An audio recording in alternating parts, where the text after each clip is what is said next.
All right, we are live, baby. We are cooking. We are flying here. We just gotta let it breathe for a sec to connect to Facebook, and then we'll get things cooking. You guys know the drill. Stoked to be with you this Monday. Although there hasn't been any additional activity per se, we do have plenty to talk about. Welcome in, everybody. It's the Mile High Huddle podcast. I'm your host, Chad Jensen. With me, my fellow football priest. You know him, you love him, Zack Kelberman. Zach, Albert Breer reported today. I want to get your thoughts on this. That the Broncos were kind of in on the whole Dallas Goedert situation, only in the sense that they were monitoring it. They were interested. If they weren't able to kick the deadline back and he hit free agency, they were interested in pursuing him. Let's put it that way. Does that mean they were going to go to any length to compete to get him? I don't know. But in that same message, he just kind of observed, did Breer, oh, by the way, since the Broncos are kind of monitoring the tight end market, David Njoku's still available. What do you make of that? I don't know how much more I could say tonight that I haven't said the last like 4 or 5 shows. The Broncos should go out and sign David Njoku, but then I saw some report that they entered free agency, Chad, with a hard cap of what they're going to spend at each position. So they weren't going to go above 10 million at running back. They weren't going to go above 6 million at tight end. And they gave that already to Adam Troutman. So logic would dictate they're not going to spend that on somebody else. I would love it. Absolutely. He's one of, if not the best free agent left on the market, but the Broncos have, from our perspective, zero interest in bringing in an outside free agent. It's day what now? 7 and still nothing. Who said that? Who reported that they had a hard cap?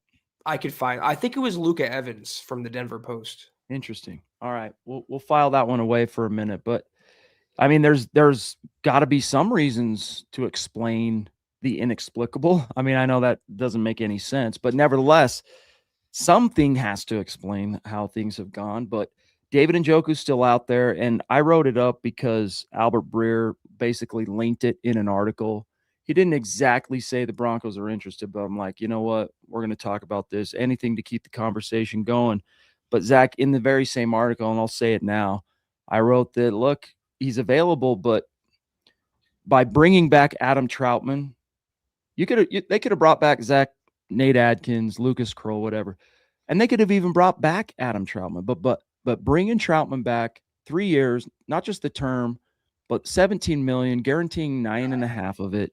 It's like, and then also knowing what's on the books for Evan Ingram, do you really see him going out and spending on another tight end? I mean, clearly, Zach, there must be some truth to what Evans is reporting from the Denver Post, because, I mean, they haven't done anything at receiver either. I mean, they've done nothing at running back except, of course, bring back JK.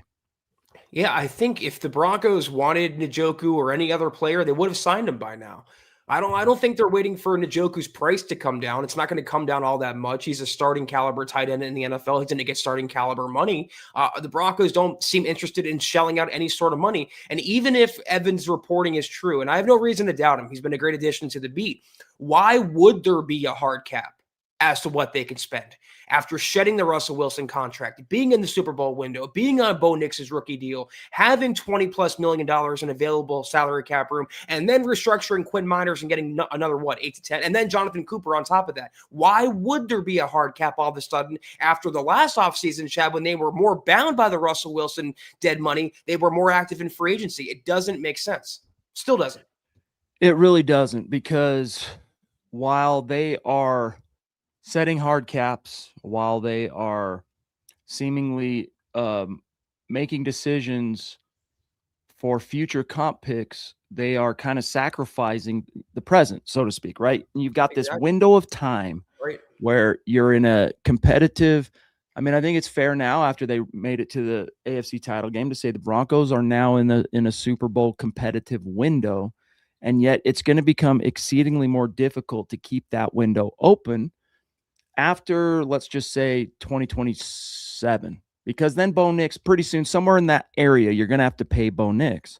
And when Bo Nix, Zach, is consuming, I mean, who knows? We'll see what it ends up being. What, upwards of somewhere between 40 and 50 something million dollars per year on your cap, then that's when your real position caps come into play.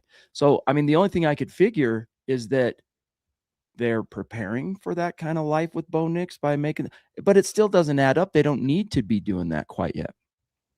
Yeah, I mentioned that billionaires become billionaires by pinching pennies, and I'm not accusing the Penners and the Waltons of doing that because they've spent millions on millions of improving the Broncos since they've been here. It's just so strange they would all of a sudden become cheap, Chad.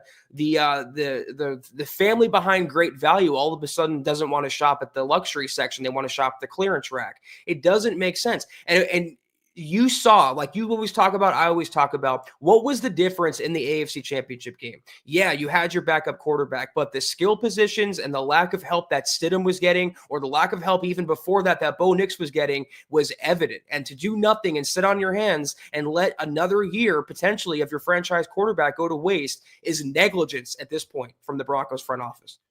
And it would be one thing if you were cap strapped, right? Exactly. First of all, we know they're not cap strapped. We'll talk about that here in a second. And we know that they're not cash poor. They have the wealthiest owners in the NFL that can do literally whatever they want financially from a cash perspective. And so you look at what the Broncos have right now, Zach. I'm pulling this up on my phone. According to Over the Cap, they're sitting at $22 million in effective cap space. Now, not only have they signed a lot of players, this factors everything up to this point, but they also restructured too, and they released Dre Greenlaw, freeing up some cap space. Sure. Yeah. What do you want to say? 8 to 10 million of that 22 million, Zach, you got to earmark to sign the draft class in about 2 months of real time, month and a half, whatever. At some point this summer, have them all signed. But that still leaves you more than enough to still go out there and make some moves. So we'll continue talking about it. I don't think anybody is now holding their breath that David Njoku is suddenly going to be signed. But we'll see what happens. Papa Bear's in the house. Great to see you, brother. Thank you, David. A dear member, bona fide Mount Rushmore superstar. Every single night, he's like 360, Zach, out of 365 nights a year. Well, we don't, you and I stream that many nights a year, but at MHH we do. He's the first super chat, I should say, in the chat. Love you, big dog. He says, good evening, Broncos country. Hashtag God bless the USA. We need it right now, that's for sure. And let's go, Bo. Thank you, Papa Bear. Really good to see you. We also got Jetty Splash checking in. Another dear member. Appreciate you. All of our members and superstars. I mean, this time of year, again, guys, like it's always important, but especially this time of year, you really are contributing to helping us keep the lights on at MHH. Jetty says, imagine 2 tight end beasts on the O-line. Is it there to be had from the tight end market? Priest, can you tell us? You rock. Well, Zach and I are your football priests, and we're always here to offer you the absolution and the answers to your burning Broncos questions. And I think we already inadvertently, Jetty, answered that question for you. Are there guys out there that could probably still help you? There's for sure one, David Njoku. And, there's even Jonnu Smith, who might not be that dominant Y inline blocker guy, but, as a move blocker, an F guy, you get him in motion on the move to crack an edge or something. You can do that stuff better than Evan Ingram anyway. But, Zach, David Njoku, there's one thing I'm going to throw out there by way of a sliver of hope. I mean, Luca Evans reporting that. I'm looking at the tweet. You shared it with me.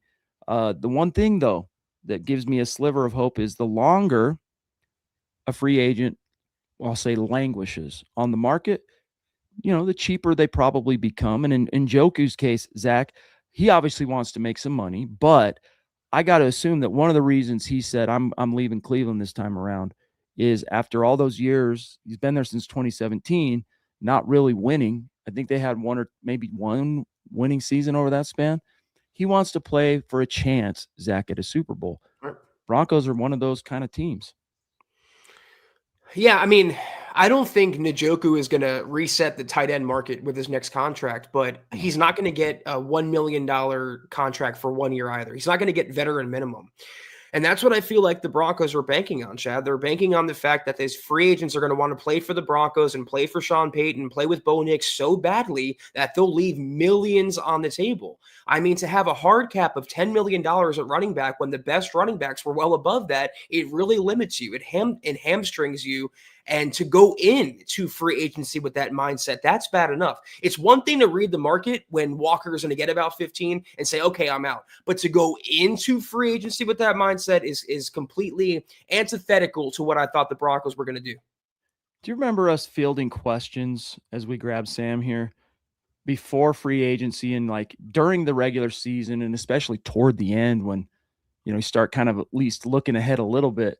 Hey, do you think the Broncos are now in a position where, free agents is a destination team now? And it's like, what a joke that is in hindsight, not because they're not, but because it doesn't appear the Broncos are trying to leverage that as any kind of sales tool to woo and land free agents. Sam Bam, brother, talk Thank you, about dear Sam. members Thank with you. a generous super chat saying, evening, guys. We still have made no outside free agent signings. What do you think is the reason for it? Waiting for the price tag to drop? No legit interest in any of these free agents, or is it something else? Regardless, I trust George Paton and Sean Payton. Go Broncos. I do as well, as much as it still kind of irks me. That's one of the things with faith. You have to believe without seeing, right? So in this case, you have to believe that they know what they're doing. If you have faith in them, you have to kind of believe without evidence that they've got a vision and a plan that is probably trustworthy. Now, what could that be? What is the reason? Zach, I think there are a few factors playing into this. One of them, and I'll let you share however many you would like, but one of them I learned about tonight just barely from the Luka Evans report that the Broncos had some kind of a position cap limit on what they were willing to spend per position. What is the reason for that? I mean, we're going down rabbit holes, right? But I think it really comes down to, for some reason, this time around, they're really trying to protect those comp picks that they're in line to get from John Franklin Myers and PJ Locke. But there's got to be way more to that, Zach, because almost every year they're in line for something. It didn't stop them from bringing in Dre Greenlaw, Talanoa Hufanga Exactly. last year, Yeah. Evan Ingram, etc. I also think it's a little coincidental, maybe too coincidental, when this Luka Evans information came out. So a week after free agency began, when everyone's up in arms about the Broncos not doing anything and speculating as to why, then Evans comes out and says, oh, by the way, they had a hard cap all along. The richest ownership group in the league has a hard cap in a Super Bowl window. It doesn't pass the smell test to me. None of this does. And there's not much more I could say, Sam, that I haven't said the last 4 or 5 podcasts and shows.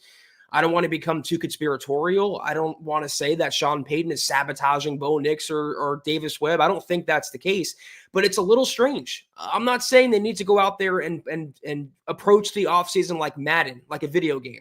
That was always unrealistic. But to not sign one player, I've been saying this all along, not one guy, not a swing tackle, not a backup, anyone out from the outside, not one player. It smells to me, Chad, very badly. I don't know. It's just so unprecedented that it's hard to really try and grasp it, why it might be, and feel super confident that you're onto something. And one of the frustrating aspects, as we know here, Sam, Broncos aren't about to go out and announce to anybody what their vision is, right? That's part of the competitive thing, is they got the trade craft, whatever. They got to keep what they're trying to do behind scenes. This is the Broncos thing. They're not going to go talk about it. Now, at some point, they will be asked about it. They will have to face the music. Like, if this, Zach, is how the cookie crumbles between now and the draft, and they literally sign not one outside free agent, Crazy. there will be, I gotta believe, Zach, a litany of questions that will be volleyed at them. Oh, here's our first round pick. It's whoever. It's Casey Concepcion, who now has a knee thing. We can talk about that later, but no one's going to be that interested in hearing from KC. They want to know why the heck you guys defied your NFL convention, of which you've participated for time immemorial. You chose not to sign an outside free agent. You're the only team. It's unprecedented. Why? Will they spill the beans then? Probably not, but you got to turn the screws a little bit. Yeah, that's what I was going to say too. It's only a matter of time. I mean, they're not going to go the whole calendar year without signing another free agent. It's going to happen eventually, but the question will always remain, what took you guys so long? Why did you sit on your hands? Why weren't you more aggressive in getting an offensive weapon or helping out Bo Nix? So you're right, Chad. They could sign one today and or tomorrow, and they're still going to face that question at the draft or sooner. Why did you wait so long? Sam, we'll continue obviously talking about this issue tonight. So we're definitely not done addressing the crux of your super chat and your questions, brother. So Thank you for the support. You know we love you and appreciate you. Mount Rushmore in the hizzy. Guys, before we go any further, though, listen up. It's that time of year. The tournament is officially back. The upsets are inevitable. An underdog is the best place to get in on all that action. Not on Underdog yet? Well, you are in luck because new customers score $50 in bonus entries when you play your first $5, Zach. Exactly. Playing an underdog is easy. Just pick whether players will go higher or lower on stats like points and rebounds. Get your picks correct, and you can win up to 5,000 times your cash. Plus, there's new promos dropping daily in the app. That's right, guys. Underdog is so much fun. The opportunity to make money while watching March Madness. I mean, come on, that's a slam dunk. So download the Underdog app today. Sign up with our promo code MHuddle to score $50 in bonus entries when you play your first $5. Again, that's promo code MHuddle, as you can see on the screen. Millions of fans have already won billions making picks on Underdog. Will you be next?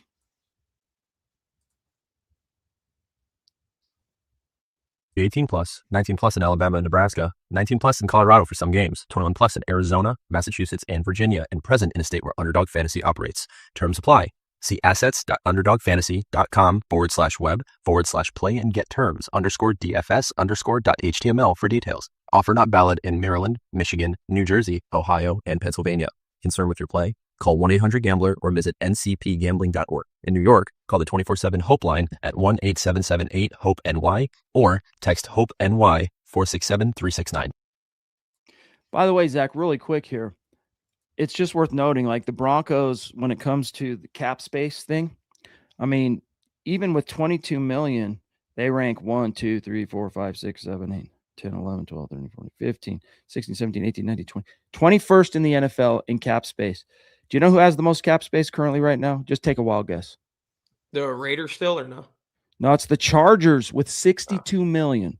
Wow. Commanders are barely just behind them with 61 million, and then there's a little bit of a gap to the Titans. So at some point, you got to expect the Chargers are going to start spending that money too. We got the Duchess in the house, Michaela Parker, checking in. Talk about Mount Rushmore. Talk about legendary status. And she's been as mystified as everybody else through the last week or so, going through the roller coaster of emotions. Let's see what's on her mind. Love you, Michaela. She says, been so quiet. Can't stand it. LOL. Any idea if we're going to make any moves? And if so, when? Taking all the joy out of free agency. I know. All the joy. And that's the thing is, like Sean Payton would say, especially behind closed doors, so what?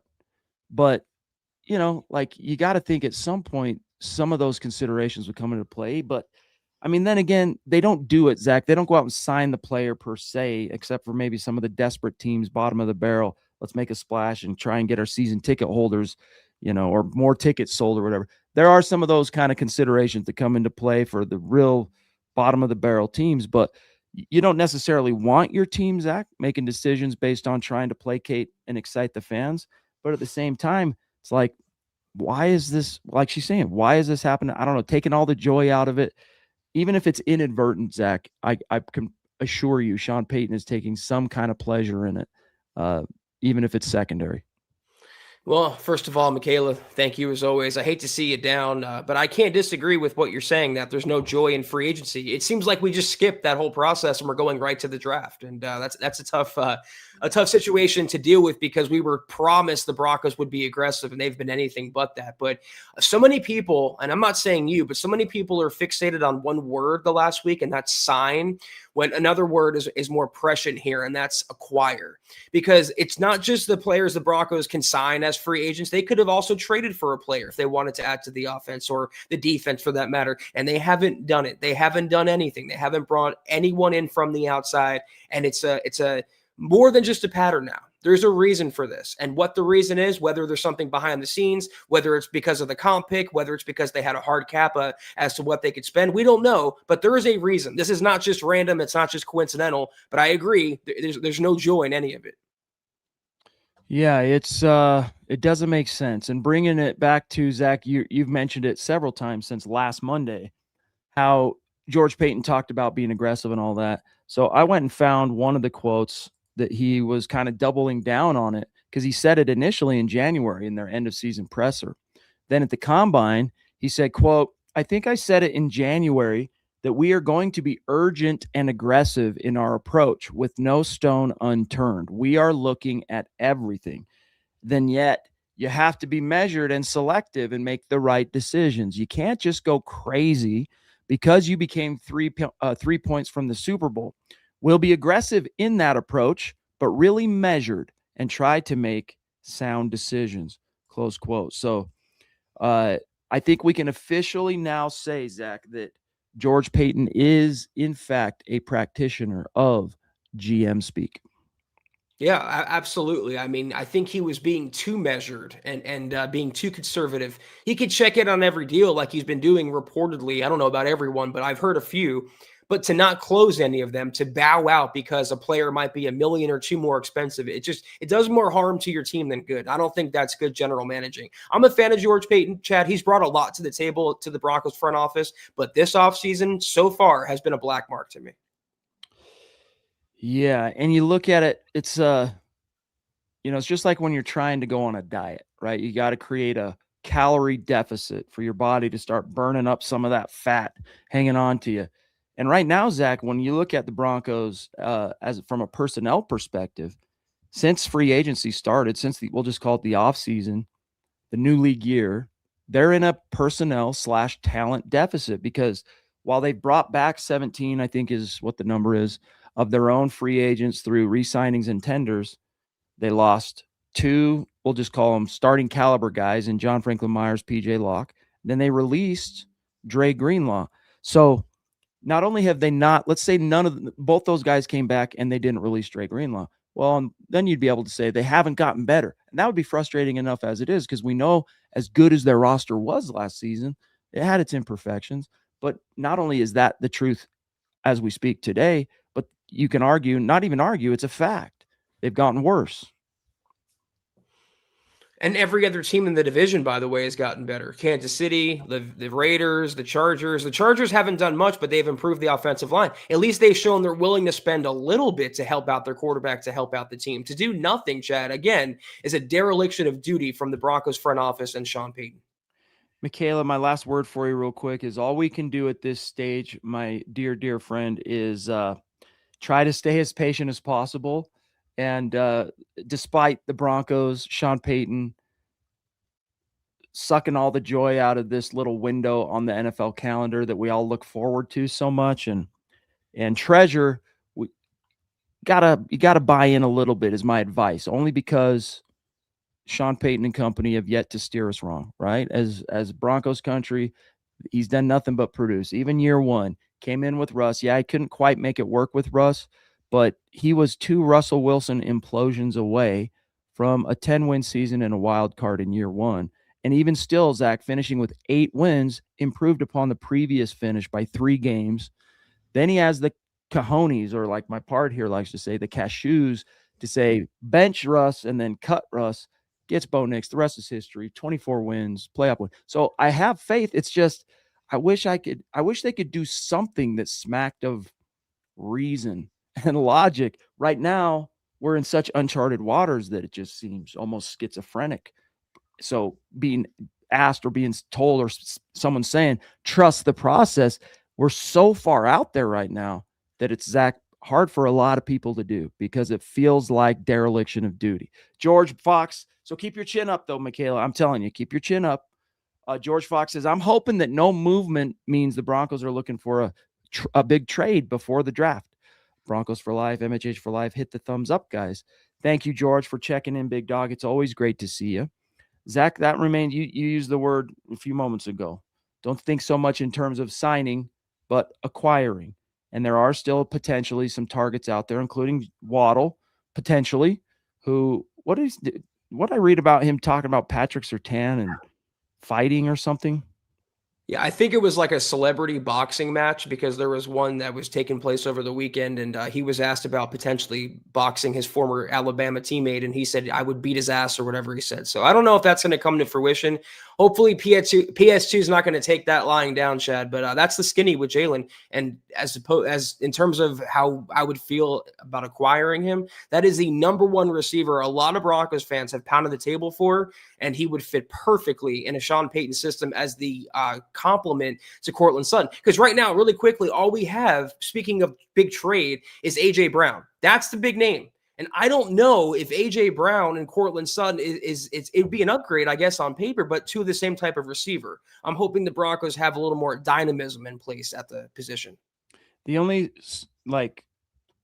consolation to me in getting AJ Brown is I do believe it would not allow opponents to double Cortland Sutton as much as they like to do. So he could drop a pass. ostensibly it would even out the numbers a little bit for Bo Nix and the receivers and hopefully lead to better efficiency, more explosive play. But yeah, they do check so many of the same boxes. Andrew Lampy, dude, what's up? Good to see one of our OG Facebook supporters and good friends checking in saying not signing free agents works 60. Yeah. So what is it? What is it from Anchorman, Zach? It 60% of the time it works every time, right? I think that's what he's trying to say here. We're trying to, put some levity into the conversation. I'll call it gallows humor.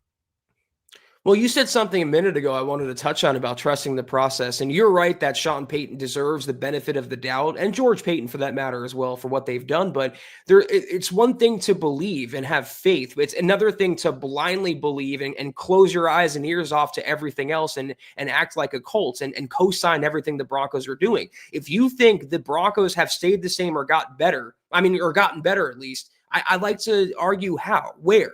It's literally returning the same team as 2025. And yeah, I know that team went to the AFC title game, but there were warts all up and down the roster that the Broncos have done nothing to address. You can have faith, and your faith can be shaken. Don't give up the faith, but it's okay to question sometimes why it's being shaken. And right now, the Broncos, Chad, aren't giving us anything to make us believers. Well, I'll speak for myself when it comes to faith. I cannot have faith without questioning my faith. Like I have to question why I believe something. All right. And I'm not just talking about spiritual matters, but anything. All right.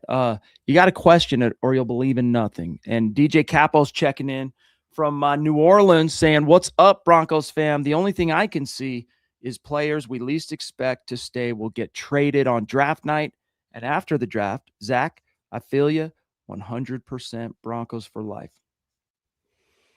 Yeah, thank you, DJ. I don't think I'm saying anything. It's breaking news. Chad feels the same way. Everyone in Broncos country feels the same way. It's inexplicable. It's unexplainable as to what Denver is doing with the free agent process. And I'm sure in hindsight, we'll know the reason in a couple months. And when the draft is over, it'll all be crystal clear. But right now, it's not 2 months from now. Right now, it's not post-draft. Right now, we're being kept in the dark. And like Chad said, it's totally unprecedented what's going on right now. To be the only team in the NFL that's not signed an external free agent more than a week into the process, I've never seen before. And I damn sure didn't expect the Broncos to be doing it this year. No, it's bizarre. It's got us all scratching our heads. And we're going to continue talking about it. And who knows, maybe you're right, DJ, that there's some trades coming down the pike and maybe we won't see them materialize until around the draft. I mean, we've seen multiple trades with George Payton as the GM take place around the draft. It's a common occurrence, obviously, around the NFL. I mean, heck, that's where John Franklin Myers came into the Mile High City, was a draft day trade. So we'll see, brother. But thank you for checking in on Super Chat. It's always great to see you. Guys, much more to get to, including Tucson Phil here in just a moment. But listen up real quick, guys. When we first started the MHH merch store back in 2019, we weren't sure whether it was the right decision. And of course, you have thoughts like, well, what if no one buys anything? Or what if it fails? It's never easy to overcome such uncertainty, but choosing to make the leap and launch the merch store was one of the best decisions that MHH has made. And when we were launching the MHH merch store, Shopify helped ease so many of those concerns with its expertise, helpful tools, and easy to use platform. We honestly could not have succeeded with the merch store without Shopify and, of course, your support. That's absolutely right. Shopify is the commerce platform behind millions of businesses around the world and 10% of all e-commerce in the US, from household names like Mattel and Magic Spoon to brands just getting started and niche brands like MHH. Get started with your own design studio. With hundreds of ready-to-use templates, Shopify helps you build a beautiful online store that matches your brand style. What if people haven't heard about my brand? Shopify helps you find your customers with easy to run email and social media campaigns. And what if I get stuck? Well, Shopify is always around to share advice with their award-winning 24/7 customer support. Guys, it's time to turn those what ifs into cha-ching with Shopify today. Sign up for your $1 per month trial today at shopify.com/milehigh. Go to shopify.com/milehigh. Again, easy to remember, shopify.com/milehigh, and get your own cha-ching. All right, back to the conversation we go. From the top rope, we got D-Dub checking in, and I'm very curious to see what some of his thoughts are through these unprecedented waters we all find ourselves in, those of us in the Broncos ship. Great to see you. Dale, love you, big dog. He says, can't see George Pickens playing on the franchise tag. He's getting paid less than Pierce, who is the third worst wide receiver in the league at getting open. Pickens, sans a diva aspect, can be argued as wide receiver one in the whole league. So you take away, in other words, his diva kind of personality, and you can argue he's the number one receiver in the league. Would we give our number 30 overall pick and next year's number 32, because we go and win the dadgum Super Bowl next year for him? What do you think, Zach? Like, would you swing that big for the fences? If it was for Justin Jefferson or Jamar Chase, I would do it. No questions asked, C-Dub. And those are the receivers I really would put above Pickens. He's a great, great talent. He was in Pittsburgh. He was in Dallas last season. He's a great receiver. And character concerns aside, what he does on the field is tremendous. But that's a little too rich for my blood. 2 first-round picks, even though that number 32 is basically like a second-round pick. I don't know. Then you're paying him a big contract on top of that. I feel like you can get another receiver for a little cheaper than George Pickens. So, Mr. Producer providing this real quick. The worst wide receivers at getting open last year. This is according to Warren Sharp of Sharp Football, which is like an analytics type site. And this is, they got to have at least 30 targets last season to qualify. But the worst receivers at getting open last season, just for fun, Dotson in Philly, Thornton in KC, Jalen Tolbert in Dallas, Alec Pierce, who Dale's mentioned in there, Marquez Valdez-Scantling in Pittsburgh, Devon Vele, our old friend in New Orleans, Emeka Egbuka, which is interesting, Zach, because we know the Broncos were planning on drafting him before he was taken off the board, and then Isaiah Bond in Cleveland. So that's apparently actually per ESPN's player tracking data on all routes run. So I don't know. That's neither here nor there, but it's very interesting. A lot of deep threats that are on that list is kind of the point here. But I got to tell you, D-Dub, for me,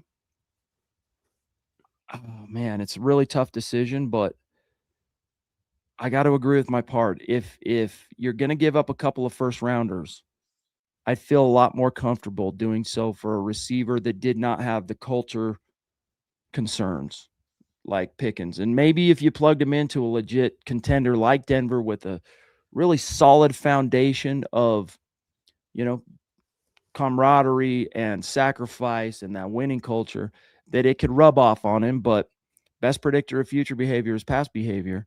And even Terrell Owens, Zach, he would go from one place to the other. And there was a point where it looked like he was going to kind of keep his mind his P's and Q's, I guess, as a way to put it. But he could just never help himself from being T.O. So anyway, D-Dub, very good questions. As always, my brother, thank you so much for the support.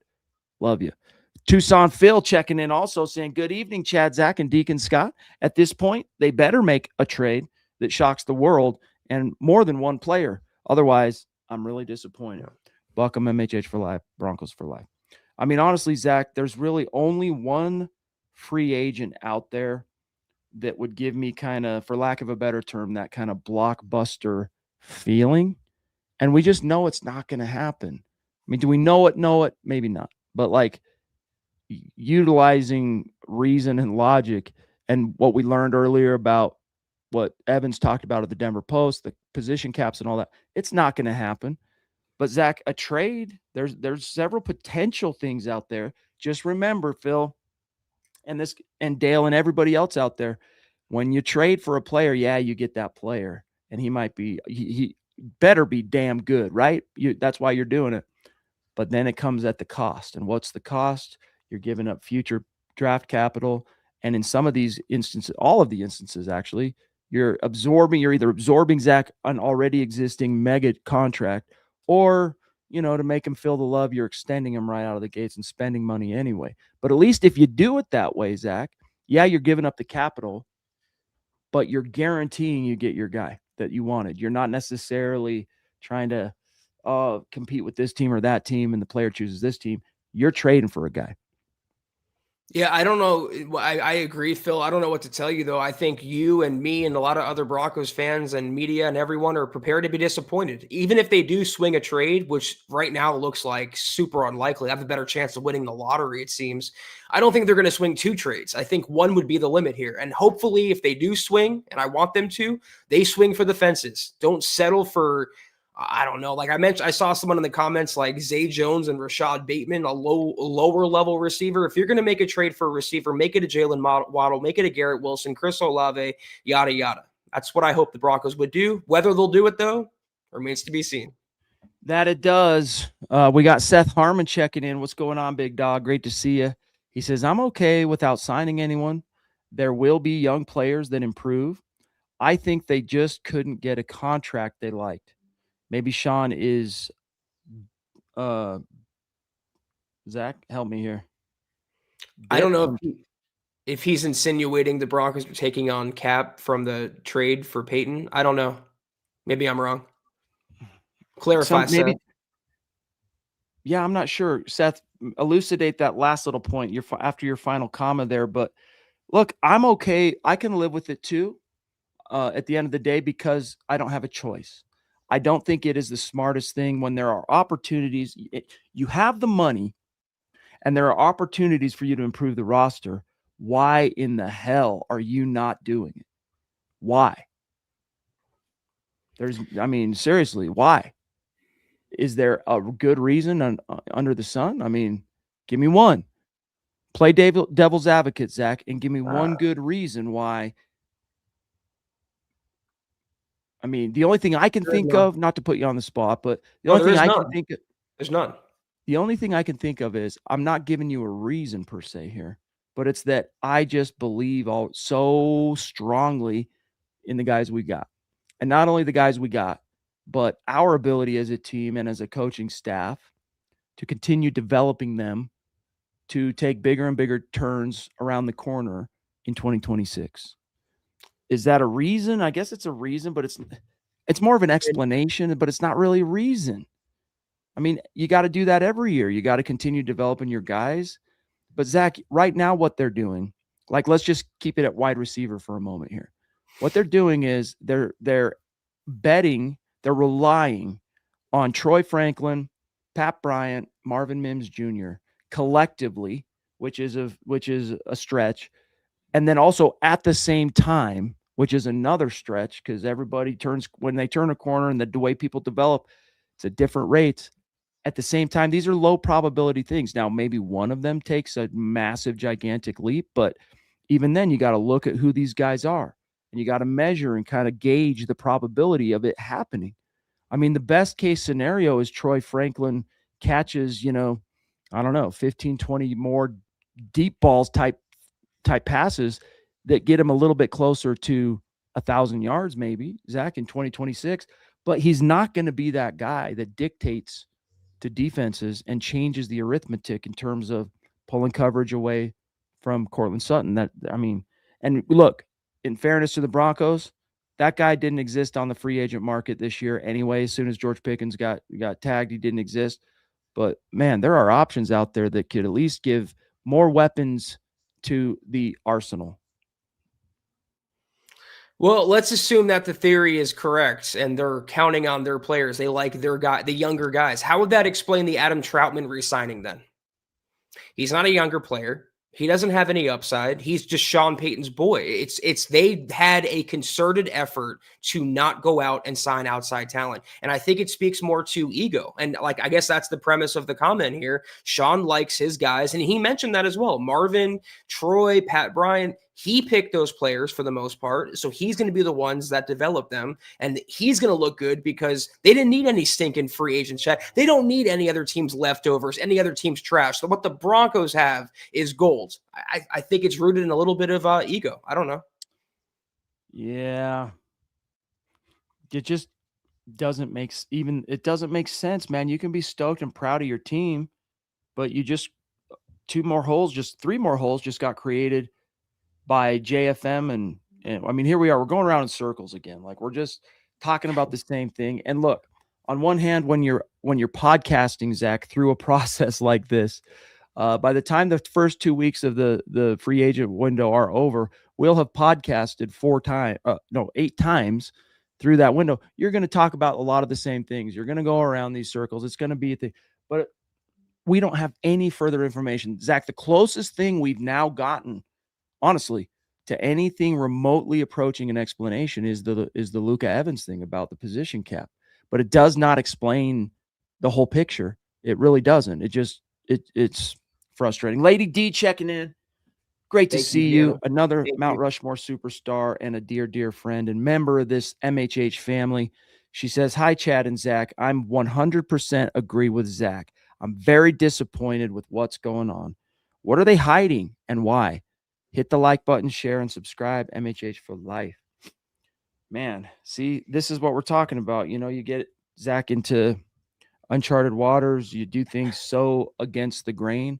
I mean, like, it's hard to compare these two things I'm about to say, but because, I mean, for a lot of different reasons, but it was such a shock and so, like, I guess for Bronco land, unprecedented when they hired a brand new coach, young up and coming guy, the guy who was the brainchild behind the Patriots at the time, record-breaking offense, Tom Brady's 50 touchdown season, all that stuff. They hired Josh McDaniels. Everyone in Bronco country gets excited.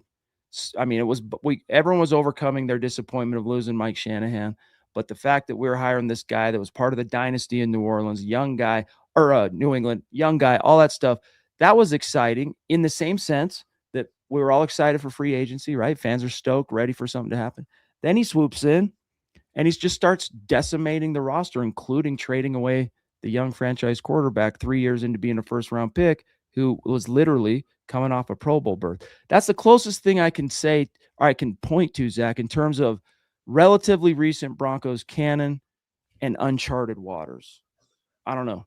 I'm grasping at straws.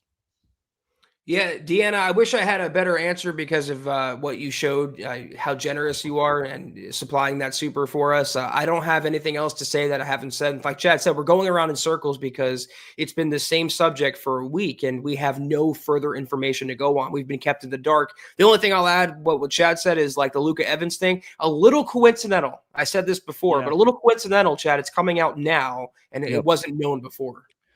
Which is one of the tactics teams use, right? They're not going to call a press conference and spill the beans, but they will get certain pieces of information that they're willing to put out there to reshape narrative in the press and thus within the fan base.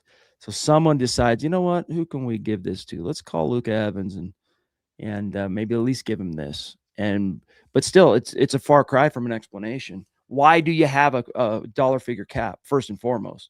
Like, forget why are you doing all the things you're doing. Okay, you had a salary cap per the position or whatever. Why? Right. Doesn't make sense. Why? You don't want to compete for the best players out there? Why? So D-Dub checking in again with a very generous super chat. Brother, thank you so much, dude. He says, "I'm in agreement with your assessments, but looking at places the Broncos may be targeting to make a splash, I don't like divas, but would the Broncos do this? He makes the team a lot better. I can't see the Broncos, sitting pat, knowing they're this close." That's what they're doing. Man, Dale, I actually want to believe that they would do something. You know, take a shot at something. Swing in the effort of not only Zach making the team better, but giving Bo Nix that weapon to help kind of get him over the hump. Like, do you think Bo Nix has gotten a phone call through all this? Like, I mean, gosh, we've talked about a franchise quarterback, Dale, being the tide that raises all ships. What Peyton Manning did to elevate the heretofore no name, relatively speaking, Demaryius Thomas, Eric Decker, Julius Thomas. But at the same time, each year, the Broncos, then ran, of course, football wise by John Elway, would bring in an additional weapon or two to keep the arsenal flowing, continuing to bring in assets. Brandon Stokely initially, Jacob Tamme, the tight end. Then it was Wes Welker in 2013, 2014. It was Emmanuel Sanders. 2015, they brought in Owen Daniels. And then two of those last guys I just mentioned ended up helping to become the difference offensively to get them over that hump. That's what you do, Zach. What call could the Broncos have placed to Bo Nix during this, Chad? Hey, you excited to play with Adam Troutman for another season? Hello. They've done literally nothing for their franchise quarterback at a time where he's coming off a broken ankle that he sacrificed to get the Broncos to the AFC title game. I don't understand, Dale. I understand like the premise that you're making here. He's a great receiver, even though he's a diva, he would help. But you have to reckon with the fact, as have I, that the Broncos really are sitting pat, knowing they're this close, and they don't care. And I can't answer if they would do this because as of right now, they're not willing to do anything except re-sign the likes of Adam Troutman, Alex Singleton, and Lil Jordan Humphrey. We would hope they would do it, but will they? I mean, recent history says no, unfortunately. I don't know. I could see the phone call being like, hey, Bo, just wanting to let you know, like you're going to be seeing some stuff out there on social. You might hear it on the radio, whatever. But just want to clue you in on kind of what we're thinking. Here's our vision and philosophy. We're basically believing in you. We think you're the difference here and blah, blah, blah, blah, blah. Great belief. Maybe he's so young that they don't care to have that conversation. I can promise you, though, if this was John Elway Broncos circa 12 through 15, they're calling Peyton Manning and making sure he understands what the vision is. Even if they're not per se looking for his permission, they're at least making sure he's on the level and getting a feel for whether he's bought into said level. Okay. And so I think that would only be fair, even for a third-year quarterback like Bo Nix. We have the Duchess checking in again. Top rope super chat. Michaela, we love you. We love you. She says, I keep on hearing that Jalen Waddle wants to come here to be reunited with PS2 because they're really close friends. So like that smack talk, that's like me with my buddies in the van this past weekend going to play music. You break each other's cojones and you razz each other and stuff like you do it. It's like a brotherly thing, right? Perhaps that's what that was about, but that's not what she's talking about. She's saying, Zach, she's hearing that Waddle wants to come to Denver so that he can be reunited with PS2.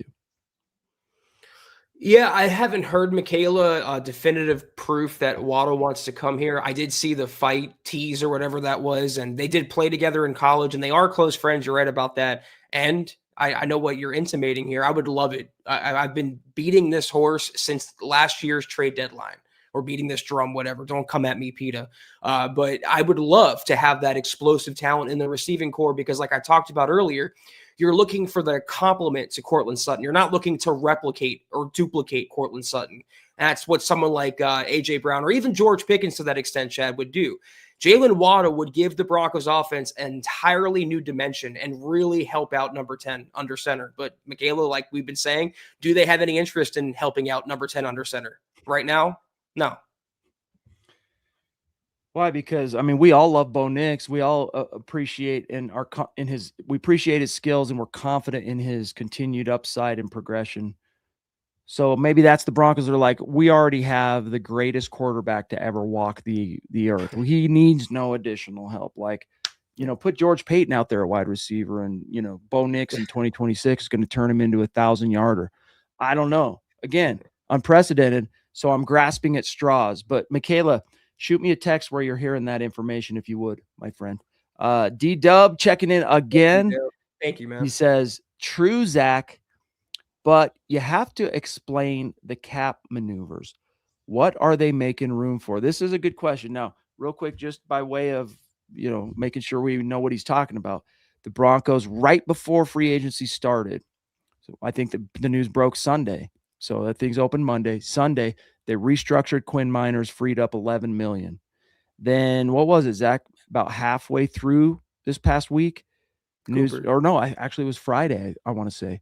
They restructured Jonathan Cooper, the rush linebacker, free up another $8 million. So there's $19 million. Without those two free ups, they'd be sitting at $3 million right now in cap space. And the irony is all that cap that they've consumed, because they went into free agency with plenty of money, all that cap they've consumed has been re-signings and tenders. Exactly. Yeah. Giving Adam Troutman a 3-year contract, giving Alex Singleton $7.5 million for 2 seasons. It's crazy. I wish, Dale, I could. And first and foremost, thank you so much for your generosity as always. I wish I could explain the cap maneuvering. I wish I could explain why the Broncos are freeing up this much money. We can only speculate. So, number one, there's another move they're wanting to make in the background, maybe a trade or a contract they want to absorb that we don't know, we're not privy to. That's number one. Number two, they're trying to conserve money for their draft class. They think their draft class is going to be fairly significant. Number three, they're waiting to see a post June 1st if the prices become cheaper, if they can get some players on a discount. Or they're putting money away, like Chad was talking about earlier, very, very early, but they're putting money away now for future extensions like Bo Nix. Or number five, I think it's number five, the more conspiratorial one is they suddenly got cheap and they became the Mike Brown Bengals. They don't want to spend any additional pennies if they don't have to. And they're just rolling into the season with what they have. I don't know, Dale. That's all they could be. Yeah, despite being the wealthiest owners. Doesn't make sense. In American pro sports, let alone the NFL, they all of a sudden decided, we're not going to spend money. Because look, again, guys, I can appreciate that they wanted to bring back as many of their core guys that contributed to that 14-win season last year as possible. And what I'm about to say is not even a have your cake and eat it too scenario, but you can bring those guys back, and all 17 of them, in fact, and still go out and make some moves to continue improving and building upon what you've already established. There is no such thing as a perfect roster. There's no such thing as like, okay, we've got the Michelangelo of NFL rosters here. You didn't win the Super Bowl, dude. Right. Let's not forget, you did not win it all. And even if you had won it all, just like Sean Payton says, it's not about building on how great you did this last year. It's like, what do you call it? Chutes and ladders. Everybody starts over from square one. So you're saying, using your own logic, we're going to start over from square one, worse personnel and talent-wise than we were when we ended the last board game. Make it make sense. It doesn't, unless there's another move, a signing like Njoku behind the scenes or a trade that they're negotiating right now. It does not make sense. We'll have clarity at some point, and maybe it will make sense. But right now, there's nothing but speculation and conspiracies.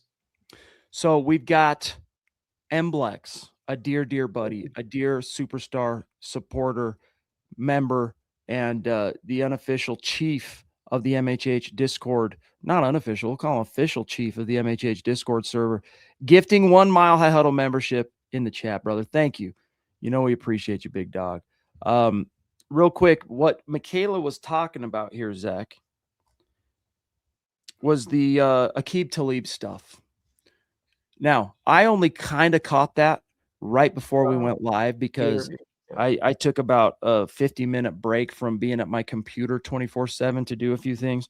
What have you seen on that front? Yeah, so Akeem was on with Skip Bayless, one of these shows called The Arena, and he predicted the Broncos will have, and I quote, a new explosive player on offense.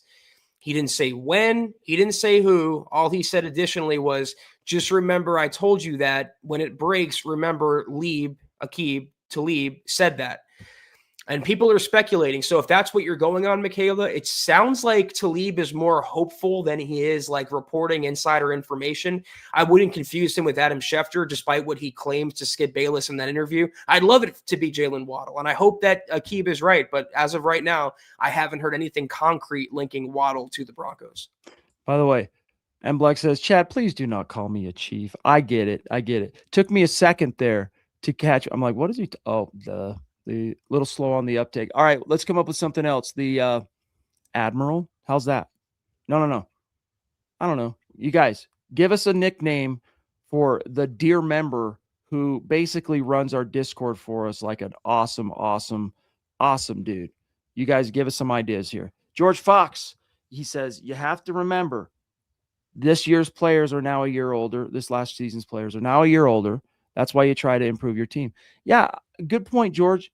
I remember George Payton just keeping it at one position or, unit, just whatever it was 3 weeks ago at the combine, saying, just relative to offensive line, you really don't want to age at the same time. So you want to get new blood. Now, of course, he was kind of saying that through the prism of the draft, which is a joke because they haven't drafted he's never even drafted an offensive tackle as the GM of this team. They haven't drafted a tackle since Bowles. I digress. The point being here, Zach, this is a reality as well. You got to continually balance your roster, hedging against the ebb and flow of talent that is gained and lost due to multiple factors, injury, age, father time, etc. This makes sense, George. And the Broncos weren't exactly one of the younger teams in the league last year. They were either middle of the pack or on the older side. So there's a billion reasons, George, why you'd want to improve your team from 1 year to the next, especially when you're this close to a championship, as we thought the Broncos were and are. That's definitely one of them because you have to always reload for the following season. Good point, though, George, my brother. We got D-Dub again, dude. Just raining down. Thank you. The top rope. It's like WrestleMania. Here he is again, brother. Thank you, Dale. He says, and of course, let's not gloss over this. Love your takes, your insights, your questions, your wisdom. He says, one thing I loved, about Pat Bowlen, he said, it's my job to get the money. I think the Waltons are in that mindset with facilities, stadium, coaches, spending. They will make their money a cudgel where possible, I think. Love talking football with MHH, dude. We love it too, bro. Yeah. So he's saying, look, at some point, you better believe they're going to use this tremendous advantage they have as the wealthiest owners as a weapon to compete at some point not at some point, generally, like this year. They're going to use it. Yeah, thank you so much, Dale, for your generosity tonight. And you're right. I don't want to get my previous criticism of the ownership twisted. Like I said, they spent so much money improving the Broncos infrastructure, the practice facility, the stadium, even the personnel in years past. They've also traded for Sean Payton. They've done everything. They've opened up their pocketbooks plenty. I just find it really strange they would choose now, all of a sudden, this offseason to start getting frugal and start getting cheap, if that's what's the case. That's my thing, is like, where did this come from, this mentality? It was all, all in and all gung-ho, and now it's, we're going to pinch pennies. It does not make sense to me. But all I can say is, for sure, we love talking football with you too. Thank you so much, Dale. And, it's like it's a bold strategy caught, and we'll see how it plays out. I've heard people go, well, this is pretty bold for George Payton to roll this dice with an uncertain contractual future, right? Like that too. Yeah. But you got to assume, Zach, that this vision has been signed off on by Greg Penner, right? Who is the representative of the ownership. So the CEO, who has been very involved with the football decisions and on board and included. He's kind of stuck his nose in there to be included. And he doesn't know the football side as much, obviously, as a George Payton or Sean Payton, but like in terms of making the decisions now, this few years into being owner / CEO, Zach, I think he's part of that decision making. So even if it wasn't the genesis of this, his idea, I got to assume that he has rubber stamped it on some level. I just find it, again, maybe I'm just conspiratorial more than most other people. I'm always looking for that the evil underbelly of things. I just find it funny that all this stuff is going down and it's so unprecedented. The one-off season that George Paton, not only Chad is a lame duck with no extension beyond this year, there were those rumors that he was going to leave the Broncos and go back to Minnesota. Those have quieted down, but where did those come from? Where did they go? And is there any link between those and what's happening now? That's what I want to know. You got us thinking, D-Dub. You got us talking, man, and that's Dale. the best thing about it. So thank you, brother. Guys, we're about out of time. Michaela, she has an idea for Mblex's title for the MHH Discord. She says, how about the moderator? I like it. Here's another idea coming from Mr. Producer, the Threadmaster. The Threadmaster General, Mblex in the house. Bow down. I don't know. We'll keep chewing on it. The great suggestion, Michaela. Thank you. Thank you very much. And Phil saying, this may be the year we draft an O-line guy. That would shock me. Well, they've drafted O-line. They just haven't drafted tackle. You know, they drafted Quinn Miners. They drafted Luke Wattenberg, Alex Forsyth. One was Lloyd Cushenberry. Was that right before George Paton? Either way. That was 2020, I think. Yeah, they've drafted interior. They just haven't drafted tackle, so you may be right. But, guys, we got a few messages for you. Then we're going to take one last look at the chat. Don't go anywhere. And also Dalton Reisner, who keeps getting contracts in the NFL, and I don't understand that. But another tremendous episode, as always, of the Mile High Huddle podcast. If you're not doing so, please follow us on X at the MHH Pod. You can follow the main account on X at Mile High Huddle.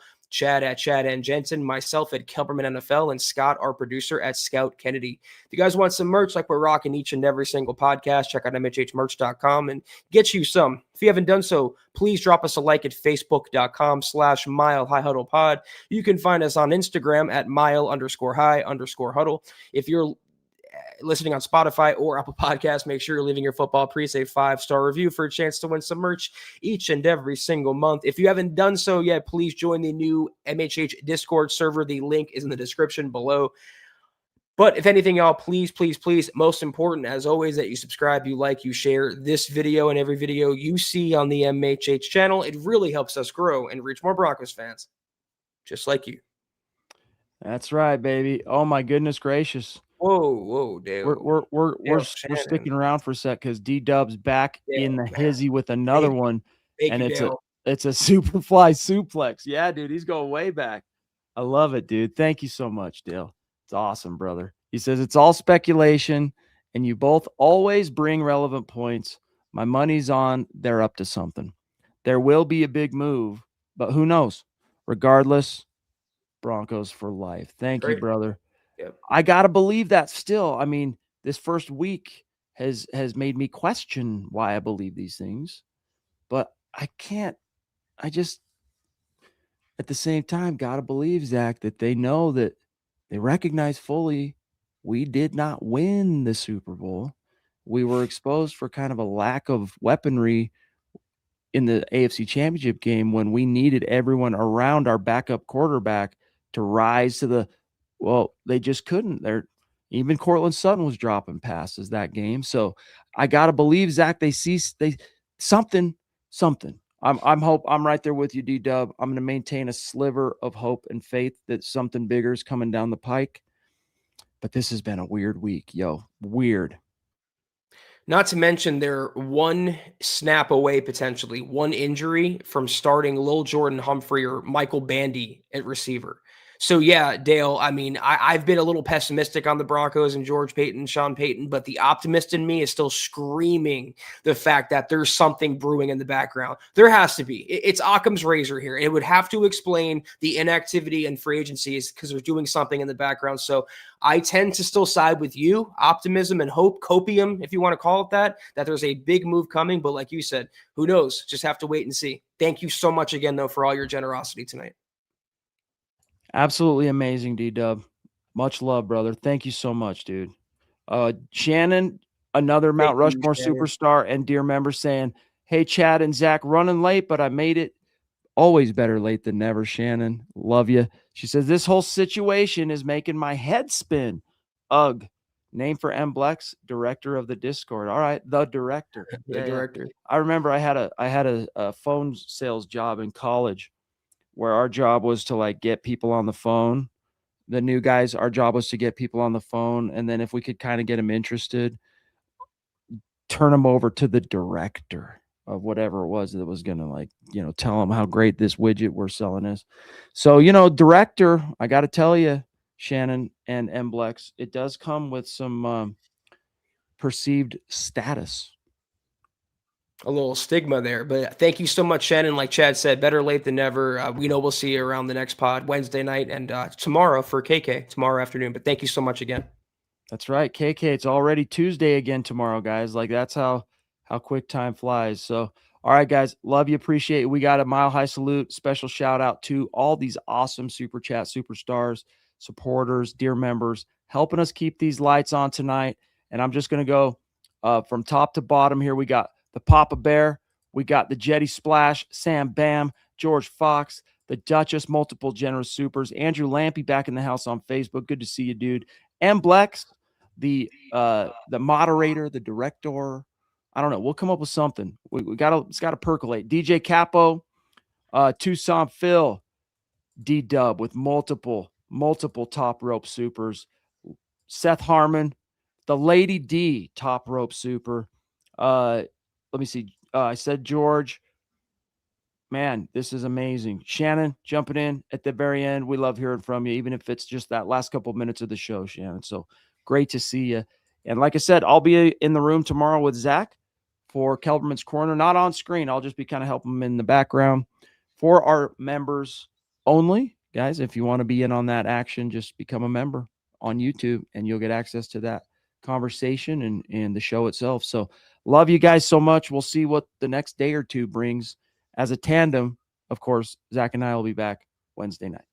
Hopefully something. Hopefully we get a crumb between now and then. But regardless, I'll see some of you for KK tomorrow. We'll see the majority of you Wednesday night for another episode of the MHH podcast. Have a great start to your week. We'll see you then. Take care. And as always, go Broncos.